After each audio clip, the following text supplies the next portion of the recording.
கோவை மாங்கரை பகுதியில் தென்மேற்கு பருவமழை காரணமாக பசுமைக்கு திரும்பிய காடுகளின் எல்லையில் தங்களின் குட்டிகளுடன் 20-க்கும் மேற்பட்ட காட்டு யானைகள் மிக அழகாக ஒன்றுக்குப் பின் ஒன்றாக அணிவகுத்துச் சென்ற கண்கொள்ளா காட்சி இணையத்தில் வைரலாகி வருகிறது.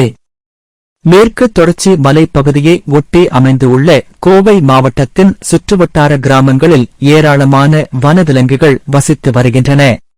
கடந்த சில மாதங்களாக கோயம்புத்தூரில் நிலவி வந்த கொளுத்தும் கோடை வெயிலின் காரணமாக காடுகளுக்குள் உண்ண உணவும் குடிக்க தண்ணீரும் இன்றி வனவிலங்குகள் கடும் அவதிக்கு உள்ளாகின.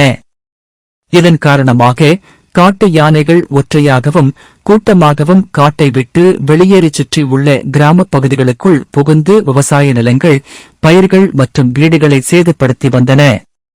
இந்நிலையில் தமிழகத்தில் கடந்த சில நாட்களாக தென்மேற்கு பருவமழை தீவிரமடைந்து பரவலாக மழை பெய்து வருகிறது.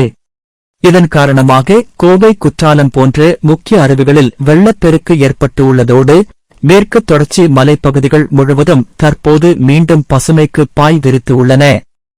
காடுகளுக்குள் நீர்நிலைகள் நிரம்பியுள்ளதால் ஊருக்குள் வந்த யானைகள் அனைத்தும் மகிழ்ச்சியுடன் தங்களின் இருப்பிடமான அடர்ந்த வனப்பகுதிக்கு திரும்பத் தொடங்கியுள்ளன. இதன் ஒரு பகுதியாக தமிழக கேரளா எல்லைப் பகுதியான தடாகத்தை அடுத்த மாங்கரை வனச்சரக எல்லையில் 20-க்கும் மேற்பட்ட காட்டு யானைகள் அடங்கிய கூட்டம் ஒன்று உலா வந்தது. இந்த கூட்டத்தில் உள்ள பெரிய பெண் யானைகள் தங்களின் குட்டி யானைகளுக்கு எவ்வித ஆபத்தும் நேராதவாறு தங்களுக்கு நடுவே பத்திரமாக அரவணைத்து அழைத்துச் சென்றன.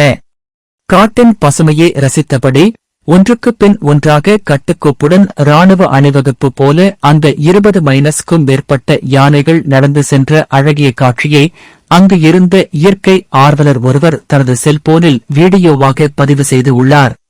வனவிலங்குகளுக்கும் மனிதர்களுக்குமான மோதல்கள் குறைந்து இயற்கையின் மடியில் யானைகள் தங்களது குட்டிகளுடன் சுதந்திரமாக உலா வரும் இந்த கியூட் வீடியோ காட்சிகள் தற்பொழுது கோவையின் வாட்ஸ்அப் மற்றும் இன்ஸ்டாகிராம் பக்கங்களை முழுமையாக ஆக்கிரமித்து நெட்டிசன்களை வெகுவாக கவர்ந்து வருகிறது.